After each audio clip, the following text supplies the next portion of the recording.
एक आदमी जब मेट्रो में बैठा था तो उसने अचानक देखा कि एक अजीबोगरीब एनपीसी कार में दिखाई दिया, लेकिन उसके प्रतिक्रिया देने से पहले ही मेट्रो अचानक स्वतः रुक गई।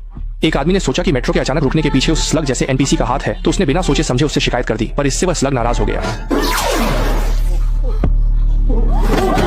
एक लेजर ने उसे उत्तर पश्चिम में भेज दिया। जब सभी इस दृश्य से डरकर कांप रहे थे, उस अजीबोगरीब एनपीसी ने अचानक सबको एक कार्य सौंप दिया। कार्य में कहा गया कि 10 मिनट के भीतर हर व्यक्ति को एक जीवित प्राणी को मारना होगा ताकि वह जीवित रह सके। 성공하시면 각자 300코인을 지급받지만 실패하면 이렇게 됩니다. अचानक सभी लोग कार में कमजोर लोगों पर हमला करने लगे, लेकिन तभी छोटे किंग को कुछ समझ आया और उसने अपने हाथों से एक चींटी को मार दिया। अगले ही पल चारों ओर से कार्य पूरा होने की संकेत ध्वनि आई। 300코인을 지급합니다. असल में केवल मनुष्य ही जीवित प्राणी नहीं है, बल्कि कीट भी जीवित प्राणी है।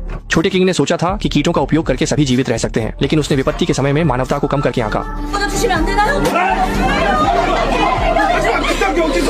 अगले ही पल सभी लोग उसके हाथ की छींटी को पाने के लिए संघर्ष करने लगे, लेकिन केवल छोटे किंग को पता था कि वह एक उपन्यास की दुनिया में प्रवेश कर चुका है। देखते हुए कि एक आदमी एक गिरे हुए बूढ़े व्यक्ति को मार रहा है, छोटे किंग तुरंत आगे बढ़े और कहा कि उसके हाथ में अभी भी 2 चींटियां हैं। यह सुनकर सामने वाला व्यक्ति ने कोई आभार नहीं जताया, बल्कि छोटे किंग को जोर से पीट दिया।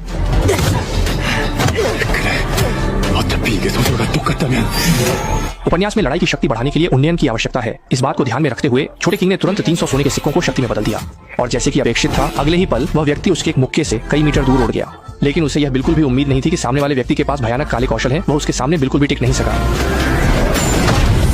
जब छोटे किंग निराश हो रहे थे, तब अचानक एक बोतल से चींटियों के अंडे गिर पड़े। ये महसूस करते हुए कि चींटियों के अंडे भी जीवित प्राणी हैं, छोटे किंग ने तुरंत एक बोतल के अंडे मसल दिए। जैसे कि अपेक्षित था, अगले ही पल छोटे किंग ने अनेकों सोने के सिक्के प्राप्त कर लिए। उस बुरे व्यक्ति से निपटने के लिए छोटे किंग ने तुरंत कुछ ताकत और चपलता का आदान प्रदान किया। जैसे कि अपेक्षित था, अब सामने वाला व्यक्ति छोटे किंग से नहीं लड़ सकता। उसने छोटे किंग से अपनी जान बचाने की प्रार्थना की और वादा किया कि वह अब उस बूढ़ी औरत को नहीं छुएगा। लेकिन छोटे किंग को पता था कि ऐसे लोग जीवित रहकर भी एक खतरा होते हैं। देखते हुए कि वह व्यक्ति फिर से बूढ़े व्यक्ति को मारने वाला है, छोटे किंग जल्दी से आगे बढ़े और बूढ़े व्यक्ति की रक्षा की और फिर अपने हाथ की एक चींटी उसके हाथ में रख दी। यहाँ तक कि तभी 10 मिनट का कार्य समय भी समाप्त हो गया और छोटे किंग के प्रतिक्रिया देने से पहले ही उस आदमी के सिर पर अचानक एक बड़ा छेद हो गया। उसके बाद कई लोगों के सिर में एक बड़ा छेद हो गया और वे जमीन पर गिर पड़े। छोटे किंग को लगा कि बूढ़ा व्यक्ति बच गया है, लेकिन अगले ही पल बूढ़े व्यक्ति के सिर पर भी एक बड़ा छेद हो गया। असल में बूढ़ा व्यक्ति दयालुता के कारण उस चींटी को नहीं मार सका, जिससे लगभग 100 लोगों की मेट्रो में केवल कुछ ही जीवित बचे। सबको लगा था कि संकट खत्म हो गया है, लेकिन तभी नाक बहने वाला कीड़ा फिर से आ गया और उसने उनका अगला टास्क घोषित कर दिया।